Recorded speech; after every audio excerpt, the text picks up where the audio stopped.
엽시! 안녕하세요, 엽투입니다. 예전부터 제 영상을 봐주셨던 분들이라면 가성비 스마트워치 하면 헬로우를 먼저 떠올리실 텐데요. 사실 헬로우는 후발주자에 가까운 브랜드이고 어메이즈핏이나 틱리스, 램포, 그리고 이번에 소개해드릴 코스펫이 사실 원조격이라 할 수 있는데, 오늘 커피타임의 주인공은 코스펫의 새로운 가성비 스마트워치 코스펫 매직2 S입니다. 그럼 가시죠. 우선 패키징입니다. 이전에 소개했던 WB05처럼 전면엔 스마트워치란 문구가, 뒤쪽엔 구매를 위한 QR코드가 인쇄되어 있으며 좌측에 간단한 아이콘들 외에는 아무것도 기재가 되어 있지 않습니다. 개인적으로 패키징은 제품의 첫인상을 좌지우지하는 거라 생각하는데, 동급 여타 친구들이 이것보다 훨씬 더 깔끔하고 높은 수준으로 패키징이 되어 있다는 걸 고려해보면 이 친구의 패키징을 솔직히 형편없다고 밖에 얘기할 수 없네요. 코스펫 로고나 제품 사진이라도 인쇄를 했다면 이것보단 훨씬 나았을 것 같은데 아쉬운 부분입니다. 구성품도 살펴보도록 하죠. 액정보호 필름이 부착된 본체와 전용 케이블, 여분의 스트랩, 그리고 간단한 사용 설명서가 들어있는데, 본품과 케이블만 들어있는 다른 가성비 스마트워치와는 달리 추가로 스트랩과 필름을 제공해주는 건 정말 혜자스러운 구성이 아닐까 합니다. 이제 외관입니다. 전면엔 메탈 프레임과 함께 5분 단위로 숫자가 각인된 베젤링이 보이고, 가운데엔 360에 360 해상도의 1.3인치 TFT LCD가 탑재되어 있습니다. 오른쪽의 용두는 홈 버튼 기능을 하는데 마감도 나쁘지 않고 클릭감도 꽤나 준수한 편이에요. 다만 모서리 부분의 마감 처리가 꽤 날카로운 편이기 때문에 사용하시다 베이수는 있지 않을까 조금 걱정이 되긴 합니다. 물론 사과는 못 깎겠지만요. 뒤쪽엔 LED 센서들과 함께 마찬가지로 메탈로 마감이 되어 있는데, 싸구려틱한 느낌이 드는 코스펫 스마트워치라는 이 문구는 개인적으로 좀 빼는 게 어땠을까 하는 생각이 듭니다. 전체적으로 깔끔하고 무난무난한 느낌의 친구로 마감 수준도 이 정도면 가격대에 비해선 꽤나 준수한 편으로 보이네요. 충전 포트는 솔라와 LS02의 그것과 거의 동일한 형태로, 자성도 마찬가지로 그리 강한 편이 아니다 보니 쉽게 떨어질 수 있는 점은 고려를 하셔야 될 것 같습니다. 스트랩은 대다수 스마트워치와 동일한 22mm를 사용하며 저가 스트랩 특유의 끈적거림 없이 마감, 코팅 모든 면에서 꽤 괜찮은 수준으로 보이는데, 버클 부분은 초기부터 스크래치가 있는 등 조금 아쉽다는 인상입니다.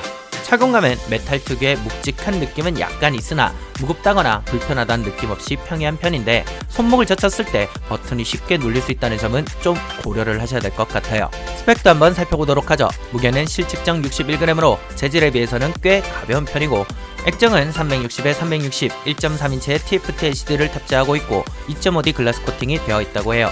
배터리는 200mAh로 헬로우 제품들보다 비교적 적은 편인데 일상적인 활동에서 5에서 7일 동안 사용이 가능하다고 합니다. 블루투스는 5.0을 지원하고 광학 심박 센서와 가속도 센서가 탑재되어 있으며 방수 등급은 3ATM으로 침수는 크게 걱정하실 필요가 없겠네요. 페어링은 FPC란 앱을 사용하는데 QR코드를 읽어서 어플을 설치해도 되고, 플레이스토어나 앱스토어에서 어플을 미리 다운받으신 뒤에 연결을 하셔도 됩니다. 액정을 아래로 쓸어내리면 날짜, 페어링 상태, 배터리 잔량 등의 정보와 함께 QR코드, 밝기, 방해금지 모드, 내 휴대폰 찾기, 설정 등을 확인할 수 있고, 위쪽으로 슬라이드하면 메뉴가 나오는데 전체적으로 조금 싼 티가 강하게 풍겨져 나옵니다. 오른쪽으로 슬라이드하면 간단한 오늘의 통계와 심박수 측정, 수면 측정 등을 확인할 수 있는데, 가장 많이 사용할 기능인 뮤직 플레이어 컨트롤 기능이 빠진 것은 조금 아쉽네요. 워치페이스는 보시는 바와 같이 아날로그 페이스 2종을 포함 총 5종이 탑재되어 있고, 어플을 통해 추가적인 워치페이스를 사용하실 수도 있으며 커스터마이징을 하는 것도 가능합니다. 자, 이제 하나하나씩 뜯어보도록 하죠. 우선 액정입니다. 3만원 미만대 가격에선 잘 찾아보기 힘든 360에 360 높은 해상도의 액정이 탑재되어 있는데, 터치감이나 반응 속도는 무난무난한 편입니다.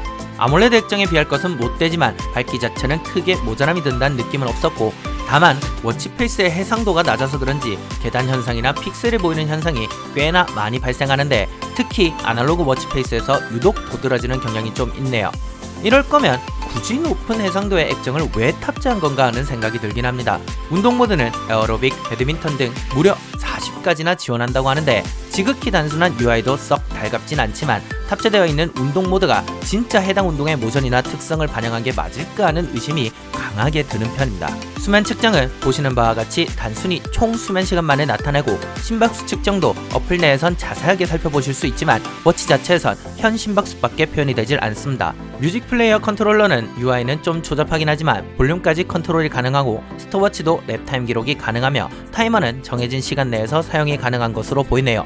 이 친구를 추천하지 못하는 가장 큰 이유가 저는 문자나 카카오톡 알림에 있는데 어플에서 지원하는 알람 외에는 설정이 불가능하기 때문에 카카오톡 알림은 아예 받을 수도 없는 데다가 한글 포트 자체가 탑재되어 있지 않는 것 같아 글자가 표시되질 않더라고요. 판매처에선 한글을 공식으로 지원한다고 안내를 하는데 이건 소비자 기만 행위가 아닐까 싶은 생각이 들 정도입니다. 카메라 리모트 기능도 그래요. 워치 내에선 해당 기능을 찾을 수도 없는 데다가 기본 카메라 어플이 아닌 무조건 전용 어플 내에서 해당 탭을 눌러야만 리모트 기능을 사용할 수 있는데 이건 쓰라고 만든 건지 쓰지 말라고 만든 건지 당최 이해가 되질 않습니다. 어느 정도 이 친구를 알아본 것 같으니 이제는 까야 될 시간이죠. 아무리 저가 스마트워치라고 해도 이렇게까지 대충 만든 패키징은 소비자로 하여금 코스펫이란 브랜드 자체의 신뢰도를 잃어버리게 할 수 있다 생각하고 가격대에 비해 꽤나 준수한 수준의 액정을 탑재했음에도 불구하고 이에 한참 모자란 것 같은 UI나 계단 현상이 발견되는 워치페이스는 영 아쉬운데 스펙적인 숫자에만 치중하지 말고 세세한 부분까지도 신경을 좀 써줬으면 하네요. 알림 기능도 그래요. 한글을 지원하는 것처럼 판매를 하는 것도 문제지만 알림 기능이 필요한 어플이 얼마나 많이 마켓에 풀려 있는데 정해진 종류의 어플 외에는 알림 기능을 지원하지 않는다는 것도 납득이 잘 가지 않고 마지막으로 대다수 저가 스마트워치들에서 지원하는 날씨 알림 기능 같은 부분은 이 친구도 빠져있는데 이것저것 막 집어넣기 전에 기본기부터 신경을 쓰는 게 어땠을까 싶긴 하네요.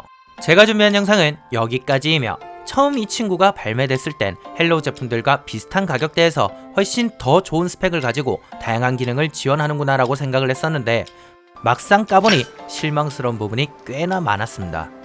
같은 값에 넣을 수 있는 기능을 모두 때려박는 것도 그리 나쁜 전략은 아니겠지만 그것도 쓸만하게 만들어 놓고 나서야 먹히는 전략이 아닐까 하는 생각이 남긴 합니다. 제품과 관련된 질문은 아래에 댓글로 남겨주시면 제가 아는 한 최대한 답변 드리도록 하고 저는 또 맛있고 유익한 친구들과 함께 돌아오도록 하겠습니다. 또 봬요.